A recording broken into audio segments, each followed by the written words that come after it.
ce que nous pouvons retenir, c'est que il y a quand même un problème, en tout cas, qui est propre au Sénégal, c'est l'existence de deux corps d'infirmiers dans un même pays. Alors, en 2010, l'État du Sénégal s'était engagé à adopter les curricula harmonisés de l'Organisation ouest-africaine de la santé en Freetown, en Sierra Leone, précisément le 23 avril 2010. Et ces curricula-là, il était question de former des infirmiers et des sages-femmes sur un programme harmonisé, en tout cas de tous les pays membres de la CEDEAO. Et sur ce programme-là, tout le monde devait être formé à partir du bac. Ensuite, il fallait rattacher la formation des infirmiers et des sages-femmes à l'enseignement supérieur, ce qui n'a toujours pas été fait au niveau du Sénégal. Donc ils ont peut-être essayé de se rattraper un peu en rattachant le centre régional, l'école nationale de développement sanitaire, l'NDSS, à l'université, mais ça reste jusqu'à présent. Parce qu'ici où nous sommes, cet institut, cette école forme des infirmiers et des sages-femmes. On verra que ces infirmiers-là sont formés avec en tout cas un système qui n'est pas rattaché à l'enseignement supérieur. Il y a d'autres aussi infirmiers qui sont formés avec en tout cas le programme de l'enseignement supérieur.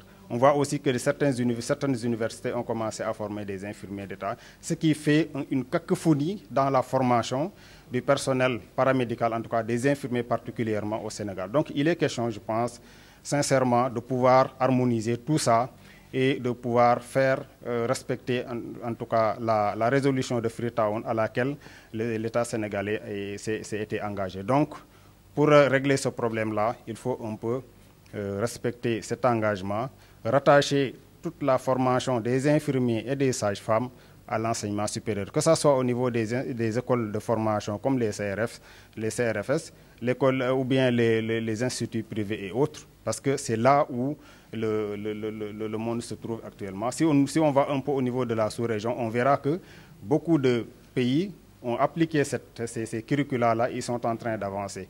Rien que ici au niveau du Burkina ou bien au niveau de la Côte d'Ivoire, ils ont commencé à avoir des docteurs en soins infirmiers obstétricales. Mais ici au Sénégal, on tarde à former des masters dans le cadre des soins infirmiers et obstétricales.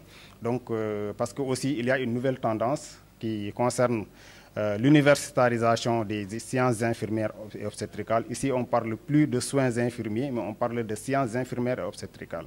Donc, les soins infirmiers sont devenus une science. Et quand on parle de science, on parle de recherche, on parle d'innovation.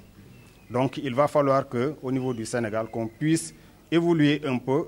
Et ça ne sera que bénéfique pour les populations.